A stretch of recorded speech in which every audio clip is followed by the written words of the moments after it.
Hi everyone, here I'm actually live in Liverpool. This is a city in England over here. As you can see, there's right next to Albert Docks is the place. As you can see, the sea, there's the ships behind. One of the largest ports here in the whole of Europe. What's interesting about here, I studied actually here for 3 years between the year 2002 to 2005. It would have marked actually the 42nd birthday of my friend, who I lived with for 3 years in university. Ben Bernstein, he would have been 42 years old. He passed away in a car accident back in the English year 2006. So I thought I would just share a few memories in regards to the university itself, which I was in. Actually, I first came to Liverpool, I think in the year 2000 on a Shabbaton. There was like a Jewish Shabbaton. This was many, many years back. And then in 2002, I started learning actually in university. I was actually going to potentially study in a university in London. I came back from a short yeshiva trip and ended up going to Liverpool by default because that was one of the places I actually applied for at the time. So I stayed in the first year in a place called Hillel House, which is actually in Liverpool in Greenbank. There's actually a massive synagogue right opposite to where I was staying actually over there. I spent a year there, over there. There was another Hillel House, Jewish house over there, which was just right nearby also. There was about maybe 250 students. And then the second and third year, we lived in a place, a road called Arundel Avenue, which was very, very interesting. It was, it was one of the, the Jewish houses in Liverpool, in the university itself. So I was there, I was doing accountancy over there. So naturally, there were difficulties with regards to food. You know, I was always keeping kosher.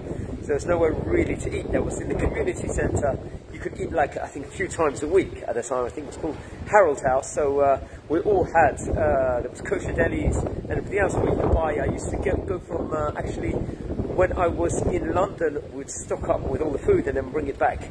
All the frozen food, we would bring it back to Liverpool when I was travelling. So that was very, very interesting. So we were there, so 3 years, yeah, very good time it was. There was about 250 Jewish students. In fact, in the graduation time, when we were graduating, we realised there was a lot of Israelis actually in the course also. So there was a lot more Jewish people than we thought. However, they did not necessarily join in with many of the activities. But I was there, we were in a Jewish house. Third year was pretty much a Shomer Shabbat house also. So that was good. Also, there was, so it's quite near, there's other cities that are nearby here, such as Manchester and Leeds. Also, they had booming Jewish populations, also student populations at the time also. I don't know what it's like now with regards to student populations. So friends, here I am on Chol Hamoed Sukkot over here. So I got in contact with a local rabbi over here, the local chaplain, I believe. So he has set me up with someone from Chabad. So I will try and eat in the sukkah over there near the university soon. I'm going to try and go to the university and visit that where I am. I came with my wife and a couple of the kids. So it's going to be a long train journey over here. So I'm just here for the day. I want to share some memories with regards to it. But naturally, my friend's, it would have been his 42nd birthday. Really kind-hearted person.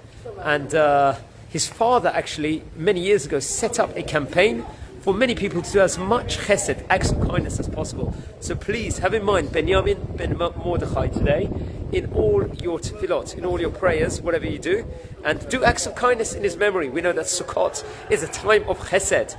It's a time of doing an abundance of chesed, and we very much see that we know we've got the Arbat Minim on Sukkot. We'll come, we'll all give up our houses wherever we are, wherever we live. If we live in a huge, huge mansion somewhere, let's just say New York or something, or we live in a tiny, tiny apartment in Maryland, whatever it is, we give up these places and we stay inside the sukkah. The rich and the poor are all living in the sukkah, which has to have the same dimensions. We have that unity and we invite each other into our sukkots during Sukkot. We make everyone feel welcome with each other. And that's one of the ideas with regards to Sukkot, this festival, is to make everyone, invite everyone else, to bring everyone else in and give acts of kindness. So let's do kindness in memory of Benjamin ben Mordechai. I'll leave you with some scenes here of the Mersey River over here in Liverpool. Enjoy it. Absolutely beautiful. It's actually very good weather today. We couldn't have asked for a better weather today. You can see the ships over here. Everything else. Have awesome days. Benjamin ben Mordechai, please do acts of kindness in his memory and have an awesome day and take care.